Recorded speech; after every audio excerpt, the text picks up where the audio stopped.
Oi, pessoal do Bíblia, tudo bem com vocês? Sejam bem-vindos a mais um dia de leitura de toda a Bíblia em um ano.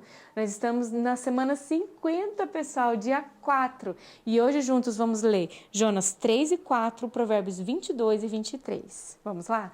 Feche seus olhos. Pai, nós queremos entrar na Tua presença, que é o céu para nós, Senhor. Nós queremos aquietar as nossas emoções, a nossa alma, subjugá-la ao nosso espírito que está tão pronto para ouvir a Tua doce voz. Pai, a Tua palavra seja validada nas nossas vidas no dia de hoje, porque a Tua palavra diz que a fé, ela é acionada quando nós ouvimos a Tua palavra. E, Senhor, hoje nós colocamos os nossos sentidos para se sujeitar ao poder da Tua palavra. Senhor, que a fé seja gerada nos nossos corações, porque nós nos inclinamos para ouvir, compreender, meditar e sonhar com a Tua palavra. Pai, fala conosco uma vez mais, em nome de Cristo Jesus. Amém. Jonas, capítulo 3. A palavra do Senhor veio a Jonas pela segunda vez com esta ordem: vá à grande Nínive e pregue contra ela a mensagem que eu lhe darei. E Jonas dessa vez obedeceu a palavra do Senhor e foi para Nínive. Era uma cidade muito grande, sendo necessário 3 dias para percorrê-la. Jonas entrou na cidade e a percorreu durante um dia, proclamando: daqui a 40 dias Nínive será destruída. Os ninivitas creram em Deus, proclamaram um jejum e todos eles, do maior ao menor, vestiram-se de pano de saco. Quando as notícias chegaram ao rei de Nínive, ele se levantou do trono, tirou o manto real, vestiu-se de pano de saco e sentou-se sobre cinzas. Então ele fez uma proclamação em Nínive: por decreto do rei e dos seus nobres, não é permitido nenhum homem ou animal, bois ou ovelhas, provar coisa alguma, não comam e nem bebam. Cubram-se de pano de saco homens e animais, e todos clamem a Deus com todas as suas forças. Deixem os maus caminhos e a violência. Talvez Deus se arrependa e abandone a sua ira, e não sejamos destruídos. Tendo em vista o que eles fizeram e como abandonaram os seus maus caminhos, Deus se arrependeu e não destruiu como tinha ameaçado. Jonas, porém, ficou profundamente descontente com isso e se enfureceu. Ele orou ao Senhor: Senhor, não foi isso que eu disse quando eu ainda estava lá em casa? Foi por isso que me apressei em fugir para Tarsis. Eu sabia que Tu és Deus misericordioso e compassivo, muito paciente, cheio de amor e que promete castigar, mas depois Você se arrepende. Agora, Senhor, tira a minha vida, eu imploro, porque para mim é melhor morrer do que viver. E o Senhor lhe respondeu: Você tem alguma razão para essa fúria? Jonas saiu e sentou-se num lugar a leste da cidade, e ali construiu para si um abrigo. Sentou-se à sua sombra e esperou para ver o que aconteceria com a cidade. Então o Senhor Deus fez crescer uma planta sobre Jonas, para dar sombra à sua cabeça e livrá-lo do calor, o que deu grande alegria a Jonas. Mas na madrugada do dia seguinte, Deus mandou uma lagarta atacar a planta e ela secou-se. E ao nascer do sol, Deus trouxe um vento oriental muito quente, e o sol bateu na cabeça de Jonas a ponto dele quase desmaiar. E com isso ele desejou morrer e disse: para mim seria melhor morrer do que viver. Mas Deus disse a Jonas: você tem alguma razão para estar tão furioso por causa da planta? E respondeu ele: sim, eu tenho. Eu estou furioso a ponto de querer morrer. Mas o Senhor lhe disse: você tem pena dessa planta, embora não a tenha podado e nem a tenha feito crescer. E ela nasceu numa noite, e numa noite morreu. Contudo, Nínive tem mais do que 120.000 pessoas que não sabem nem distinguir a mão direita da esquerda, além de muitos rebanhos. Não deveria eu ter pena dessa grande cidade? Uau! O livro de Jonas acaba assim, pum, pá, né? É impressionante e nos faz pensar sobre... às vezes a gente fica tão limitado, às vezes a gente fica com uma visão tão pequena e tão equivocada do grande plano do Senhor. Às vezes a gente só fica focado em coisas só nossas. O nosso bem-estar, imagine, aquele bem-estar trouxe alegria para Jonas, mas Deus já secou na hora, porque o propósito não era eles ficar bem. O propósito fala você ser o meio do qual Deus usa você para cumprir algo. O propósito não é você.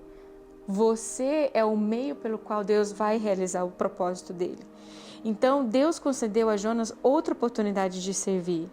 E imagine uma cidade como o Rio de Janeiro se arrependendo e se convertendo a Deus num só dia por causa da pregação de um profeta. Seria um milagre do século. E foi isso que aconteceu a Nínive. Quando Jonas pregou naqueles dias, começou no coração do povo e depois chegou no coração do rei. E eles se arrependeram. E uma oração de arrependimento, uma atitude de arrependimento que foi as vestes, o jejum, a consagração. Aquilo subiu aos céus como aroma agradável.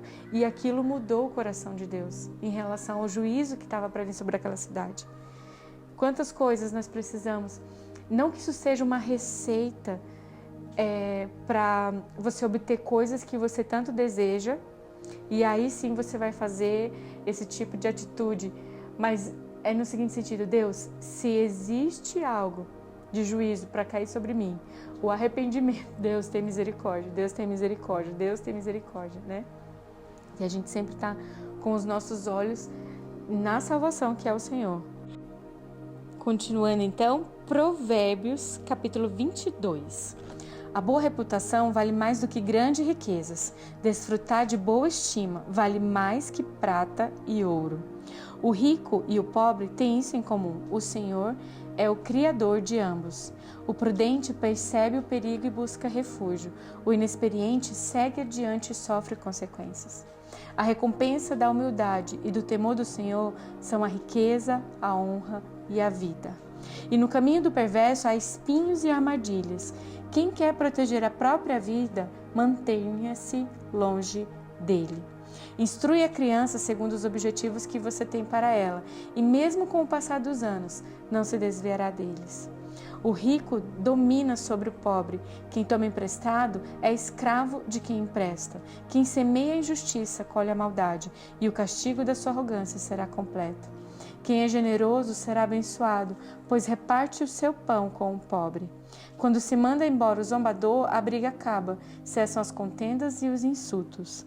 Quem ama a sinceridade de coração e se expressa com elegância será amigo do rei. Os olhos do Senhor protegem o conhecimento, mas ele frustra as palavras dos infiéis. O preguiçoso diz: há um leão lá fora, serei morto na rua. A conversa da mulher imoral é uma cova profunda. Nela cairá quem estiver sob a ira do Senhor. A insensatez está ligada ao coração da criança, mas a vara da disciplina a livrará dela. Tanto quem oprime o pobre para enriquecer-se, como quem faz cortesia ao rico, com certeza passarão necessidade. Preste atenção e ouça os ditados dos sábios e aplique o coração ao meu ensino. Será uma satisfação guardá-los no íntimo e tê-los todos na ponta da língua. Para que você confie no Senhor, a você hoje ensinarei. Já não lhe escrevi conselhos e instruções, ensinando-lhe palavras dignas de confiança, para que você responda com a verdade a quem o enviou? Não explore os pobres para serem pobres, nem oprima os necessitados no tribunal, pois o Senhor será o advogado deles e despojará da vida os que os despojarem.